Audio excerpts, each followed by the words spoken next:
Monsieur Tardy, la parole est maintenant à Madame Françoise Descancronier pour 5 minutes.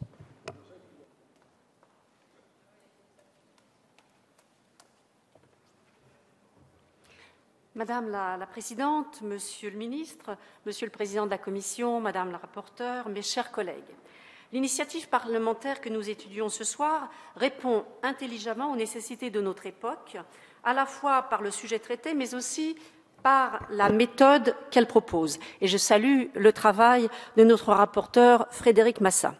Le temps des énergies fossiles s'achèvera avant la fin de ce siècle. Cette perspective est pour le mieux, étant donné les dégâts environnementaux et sanitaires que ces énergies induisent. Le récent pic de pollution qui a touché la région parisienne est venu nous le rappeler, de même que des chiffres publiés en mars par l'Organisation mondiale de la santé, estimant à 7 millions le nombre annuel de décès prématurés liés à la pollution de l'air. Il nous faut donc nous projeter dans l'étape d'après. Le véhicule électrique représente l'un des horizons pour la mobilité individuelle. Son avènement réclame aussi bien un saut technologique qu'industriel. Il demande aussi que l'aménagement du territoire s'adapte à son arrivée à grande échelle. C'est l'objet de la proposition de loi que de faciliter, pour l'accélérer, le déploiement des infrastructures indispensables à son fonctionnement. Il y a urgence puisque le véhicule électrique est déjà là. Plusieurs de nos constructeurs nationaux ont su l'anticiper et ont permis de faire de la France le 3e marché mondial et le premier sur le marché européen, comme vous l'avez précisé, Monsieur le Ministre. Nous ne partons pas de rien. Voici déjà plusieurs années qu'une politique nationale, structurée et poursuivie par les pouvoirs publics afin d'accompagner l'émergence et le développement de la voiture électrique. Les nombreuses études parues dans les années 2000 ont nourri des projets de loi de finances en décret un contexte législatif et réglementaire favorable aux véhicules électriques. La majorité actuelle a eu à cœur d'accélérer ce chantier. Qu'il s'agisse du programme des investissements d'avenir, des plans de reconquête industrielle, celui dédié aux bornes électriques de recharge et celui dédié à l'autonomie et la puissance des batteries, en passant par la Banque publique d'investissement, ce sont plusieurs leviers de notre politique industrielle qui sont actionnés pour le développement du véhicule électrique et le soutien aux entreprises qui se positionnent sur le marché innovant. Le Parlement prend, par cette proposition de loi, sa part dans l'accompagnement du déploiement à l'échelle nationale des infrastructures d'électromobilité. Mais nous pouvons faire davantage encore pour faciliter le développement de cette filière. Monsieur le Ministre, je souhaite profiter de l'occasion pour attirer votre attention sur une question intimement liée à celle qui nous intéresse aujourd'hui. Il s'agit de la commercialisation des véhicules propres et tout particulièrement, bien entendu, des véhicules électriques. J'ai suivi avec beaucoup d'attention l'évolution des ventes de la Zoé, véhicule fabriqué à Flins, un site que vous connaissez bien pour vous y être rendu.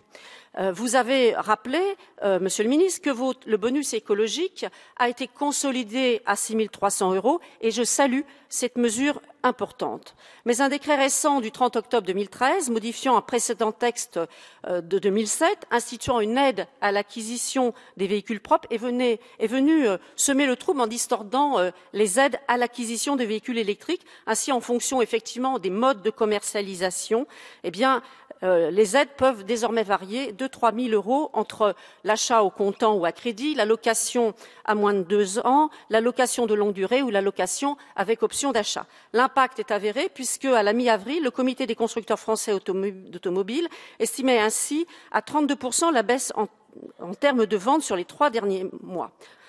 J'ai écrit le 27 février aux 3 ministères concernés, puis j'ai reposé sous forme d'une question orale sans débat ce sujet.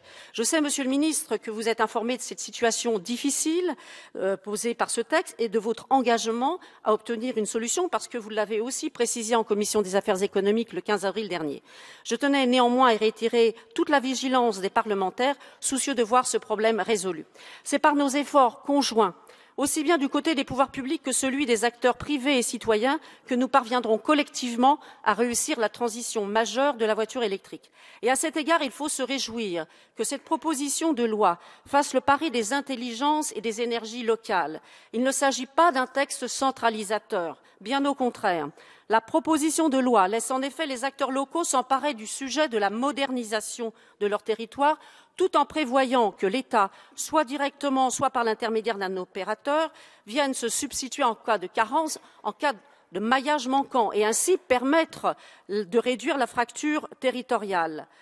Le travail et les expérimentations amorcées ces dernières années par plusieurs territoires innovants peuvent se poursuivre sans entrave. Je pense notamment à la vallée de la Seine, dont 21 collectivités ont lancé à la fin de l'année dernière un appel d'offres pour compléter leur équipement en borne à hauteur d'une 50aine de points de charge, complétant ainsi les 130 déjà installés ces dernières années, dont 48 accessibles au public.